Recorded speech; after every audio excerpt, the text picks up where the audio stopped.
Hi beautiful people, it's your girl Faye. I'm coming at you straight out of my kitchen, and today I'm going to prepare a meal with you, and I'm hoping you're going to love this, and you're going to at least learn something. Maybe you might try in your kitchen. So what I'm going to be cooking today is some Kenyan delicacies. This is we call it here saget or Sagaa, or from my local language we say Sagaa. So this is in English it's spider plant. Yeah, this is what I'm going to be making. Very good, very delicious. And then I'm going to be cooking it with the fish. So that is what I'm going to be preparing, and this fish needs a lot to do, and so does the vegetables. So I'm going to take you on the journey of making these spider plants, or rather Sagaa or Sagaa or Saget.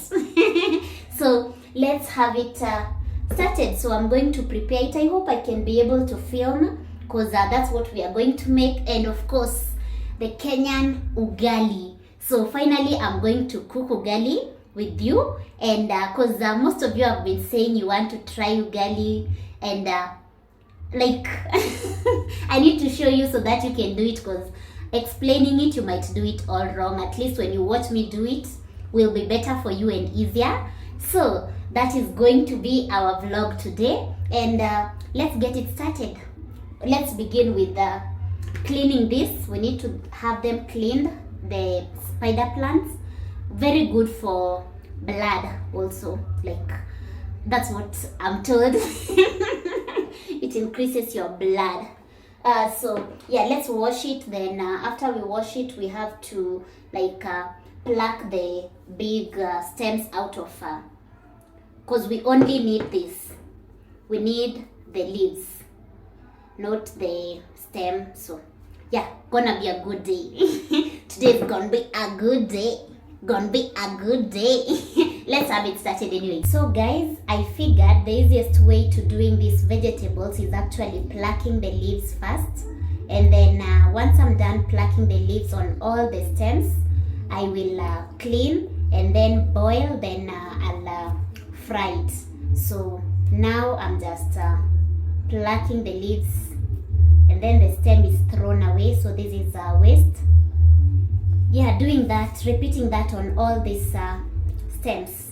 So it's kind of tedious, yeah, but it's totally worth it, because the meal, it's good. I love it. It's this is actually one of my favorite vegetables, so I don't mind doing this. Totally worth it. So yeah, I'm going to do this on all of this, and then as I said, boil it a little bit, or rather simmer. Then after that I can cook it. So let me continue doing this, plucking the leaves, throwing the stem, and yeah, see you when I'm done and washing them. So guys, a century later, this is what I have. Those are the stalks, and that is the leaves. So that is what I'm going to be eating, and we need to wash it. So let's wash it, and then I'll show you the next procedure, or rather next step. So guys, one thing that I forgot to tell you is that this vegetable normally has a lot of soil. So when you are cleaning, don't just clean and pour the water, like more of remove the vegetables from the water, so like that, so that the soil is left back, and you repeat this like 3 rounds, so that your vegetable is totally off soil. It doesn't have any soil.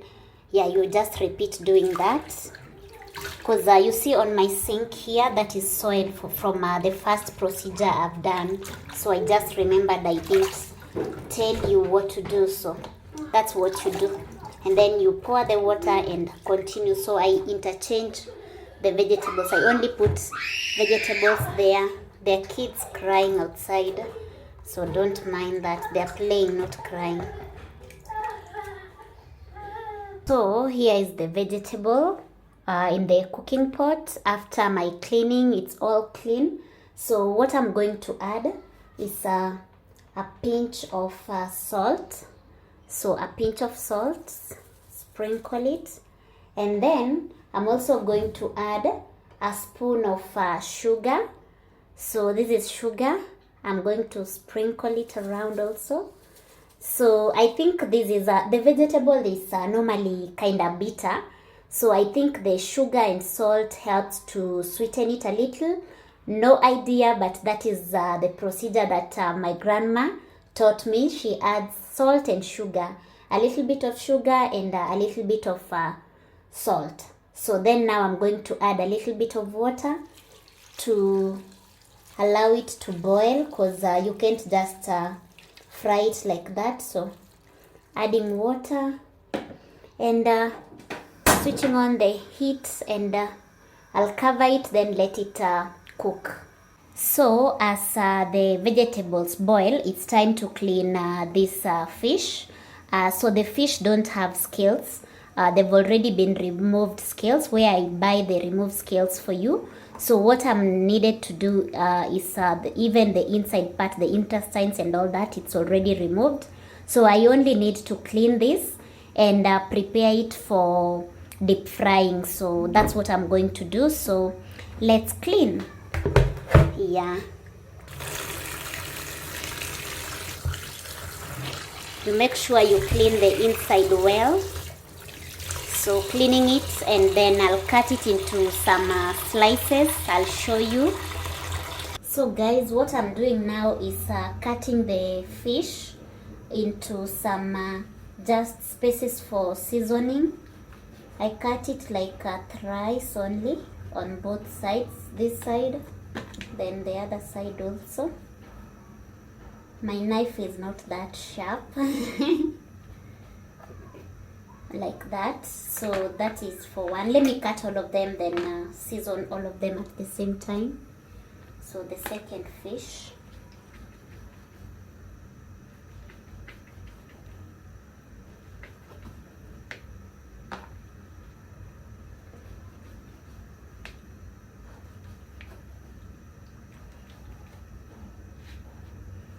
And the last fish.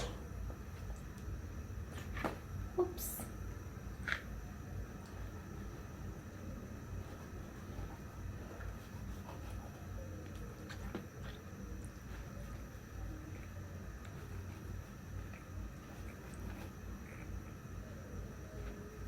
So I've finished cutting. Let me show you how it looks.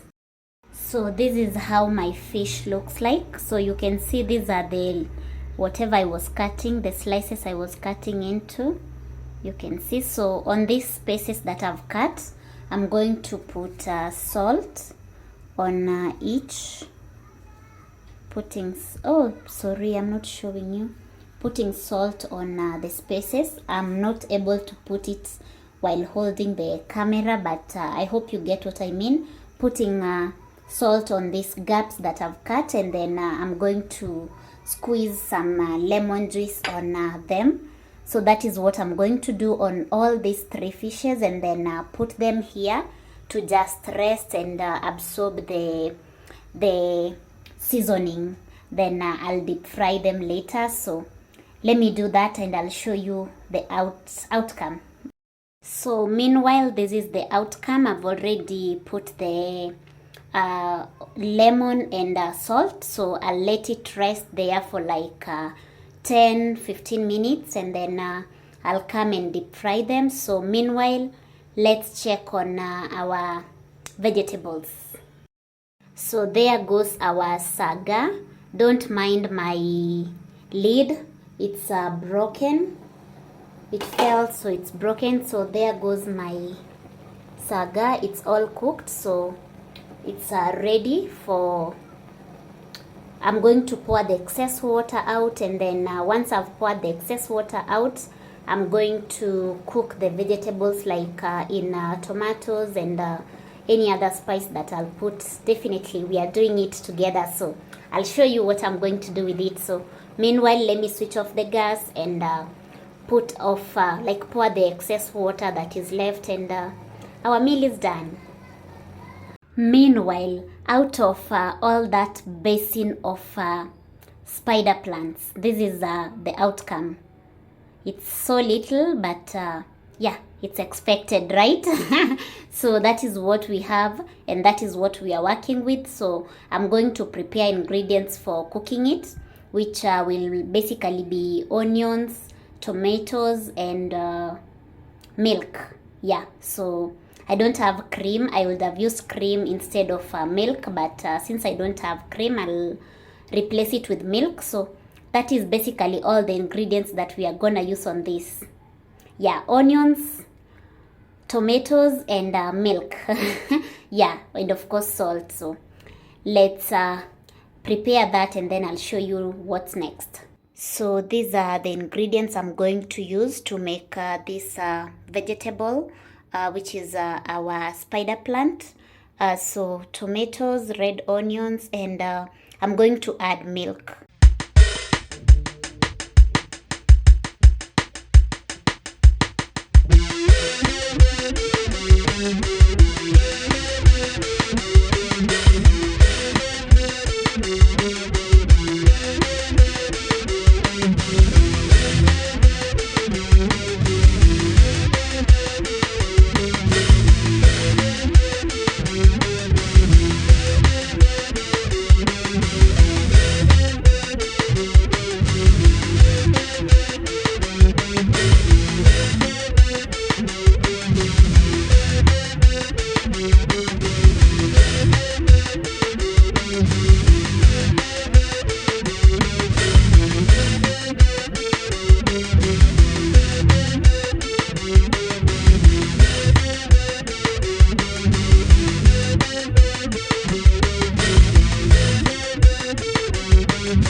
I'm done with cooking the vegetables. They're there waiting. So I'm here with the oil in a pan, so waiting for it to heat up, and then I'll deep fry the fish that I have, and that will be it. Then the last thing to cook will be ugali. We eat with the fish and vegetables.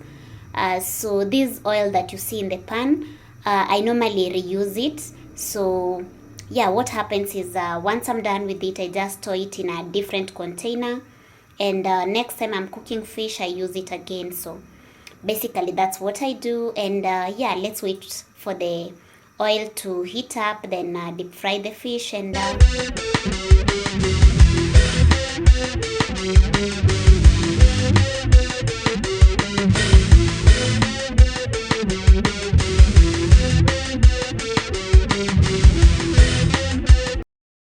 So there goes our fish. The vegetables are ready, and so is the fish. So what we are left to cook is ugali. So I'm going to teach you how to cook ugali. This is just a cooking pot and water inside. I'm cooking ugali for one, so definitely I'll cook ugali enough for tonight and tomorrow. So yeah, because I'm not going to finish all this ugali. So yeah, we are going to wait for the water to boil, and once it's boiled, that's when I can start cooking ugali. And for some weird reasons, I don't know whether I'm the only person, but I always find myself cooking ugali in this cooking pot, like this type of cooking pot, which is I would call the traditional cooking pot, or rather like it's a cooking pot that has been used for so many centuries, I think. And I don't find myself cooking ugali in a non-stick cooking pot. It's possible to do that, but for me, I find it, I think it's just a tradition that I've carried on, cooking ugali in this cooking pot. So as you can see, the water is coming to a boil. So I'm going to add waiting for it to boil, of course, completely. Then I'm going to add cooking flour and keep stirring until it's hardened. So let me show you what I'll be doing. So as you can see, the water has come to a boil.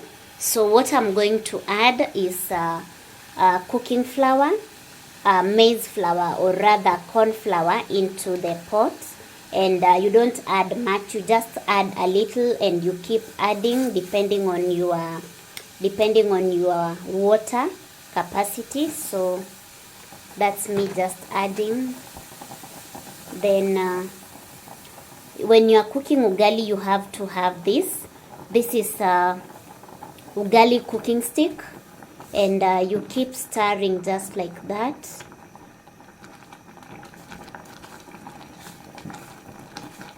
And you reduce the heat. I haven't reduced mine. You reduce the heat so that it cooks in a kind of low heat. And you keep doing that until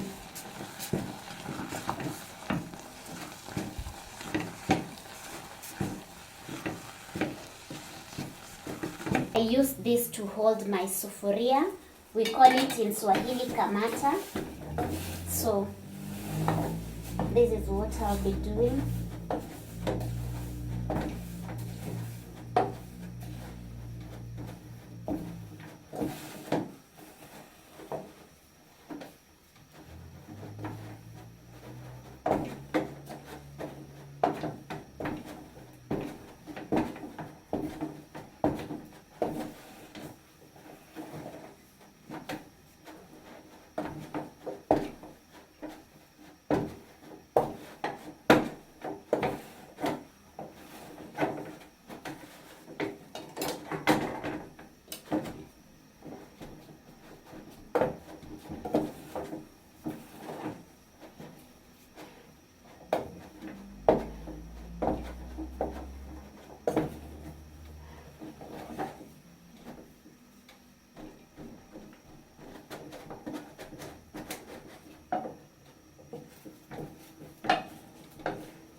So after making sure that all the flour is completely mixed with the water and hardened up, so I'm going to leave this in the cooking pot to cook in a low heat. So for just a few minutes, then I'll turn the ugali. Now this is already ugali, so I'll turn it and let it cook again on the upper part. And then it's ready for eating. So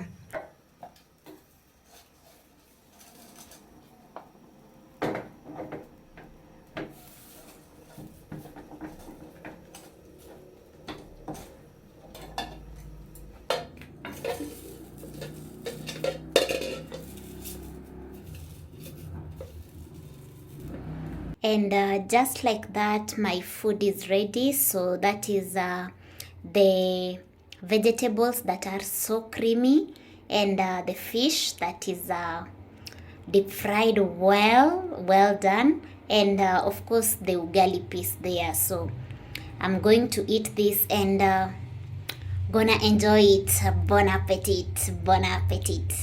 So guys, as you can see, I'm seated down, and here is my food. It's serious business now, no joking. So this is one of those meals that you just have to eat with your hands. You have to do that with ugali, and then our creamy saga. This is gonna be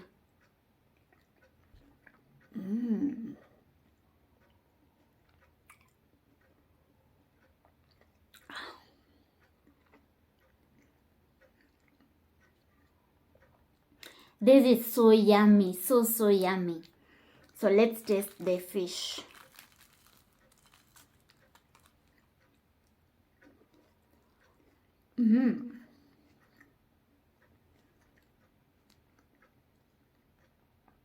Oh my goodness.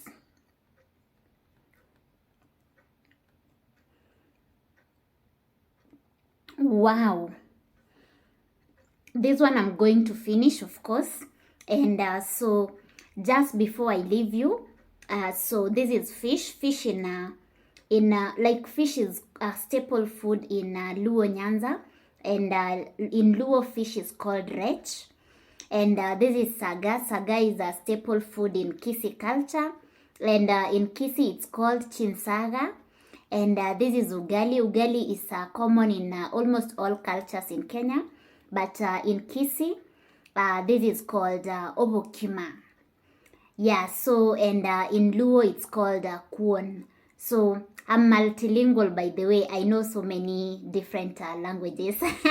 So let me enjoy my food in peace, and bon appetit.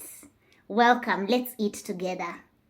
Okay, I'm going to end the vlog here so that I can continue eating this fish and my vegetables, my saga and ugali. So thank you so much for staying with me. I hope you enjoyed the vlog as much as I enjoyed making it. And if you choose to try this kind of food that I've prepared, please let me know your outcome, and if possible a picture, because I'd love to see what you made, and hope you enjoyed it. So thank you for watching. Don't forget to subscribe if you haven't done so already, and also click the like button, give the video some love, and of course don't forget to drop a comment and share how it made you feel, because I'd love to know, did you love this? I hope you did. And for that, I'm out. Peace out, and bye.